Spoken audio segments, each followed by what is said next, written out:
Have you ever noticed that you win every argument that you have in your mind with the person that you're arguing with? Like, as long as we keep it in our mind and don't share it with anybody else, we think we're going to win, do better, but sometimes that leads to disaster. Today, on this episode of the Reluctant Leader podcast, let's talk about the wisdom that can be found when we bring other people into that conversation. Sure, it's risky and it's uncomfortable, but ultimately it leads to our success. Hey, thanks so much for being a part of this podcast. I am always trying to be a better leader, make better decisions, and there's something about getting all the facts that can help us with that.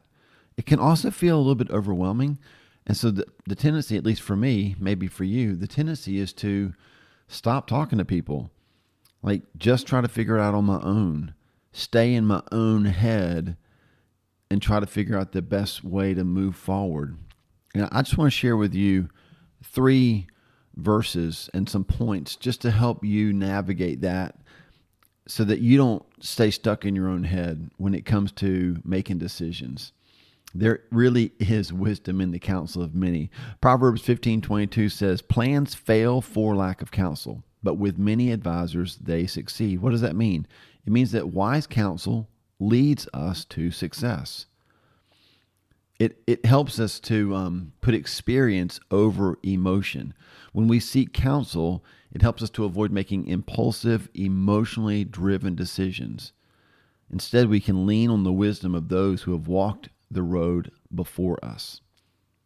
It helps us avoid blind spots. It gives us perspective. All of us have blind spots, and wise counselors help us see the things that we may have missed or misunderstood. I can remember times driving the car and I'm going to change lanes and the person in the passenger seat yells at me like, "What are you doing?" And I would want to get defensive and like, "I'm driving the car." But they saw a car in my blind spot. Wisdom is found in the counsel of many advisors. It brings success through collaboration. Many of the greatest leaders in the Bible, Moses to Paul, they relied on other people to help shape their decisions and lead effectively. I think about when Moses' father-in-law came to him and said, like, "What you're doing is not good." Like, if we're leading in such a way that we get defensive about that, then we're not going to receive that wisdom, which leads to the second verse, Proverbs chapter 12, verse 15. Says, "The way of fools seems right to them, but the wise listen to advice." In other words, humility opens the door to wisdom. Fools trust only in themselves. The Bible warns that a fool thinks they know it all, but wisdom is found in listening to others and admitting that we don't have all the answers. And growth requires correction. In other words, the things that make us uncomfortable are often the things that help us grow.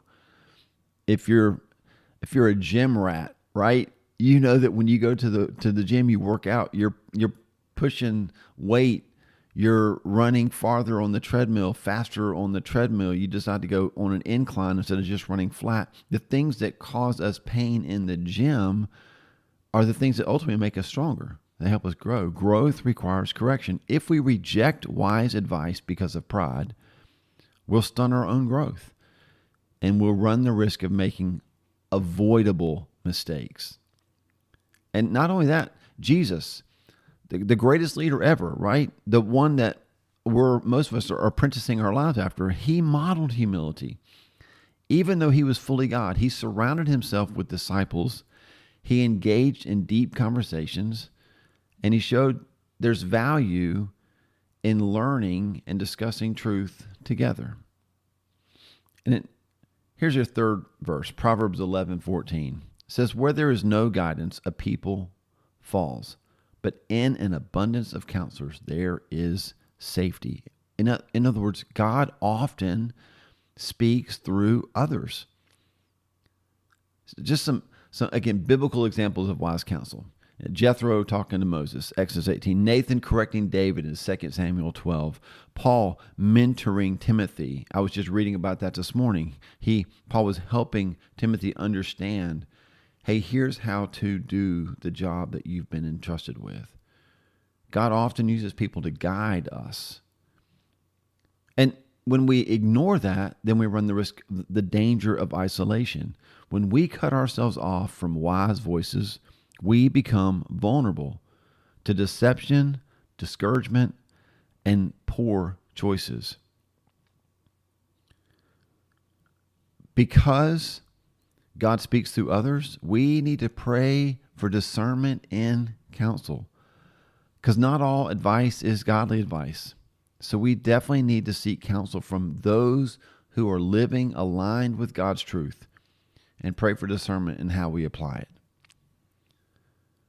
Which brings us to like some action steps, right? Things that we can ask ourselves, that maybe take a moment and ask yourself these questions. Who are your wise counselors? If wisdom is found in the counsel of many, and it is, then who are your wise counselors? Do you have a group of people that you can go to for godly advice? And if you don't, it's time to pray and start asking God to help you seek those people out. Here's second question, second action point. This one stings a little bit. Are you teachable? The key to receiving good counsel is being humble enough to receive it. Ask God to soften your heart so you don't resist wisdom when it's given. And I would add this, especially when it's given from somebody that you don't really prefer.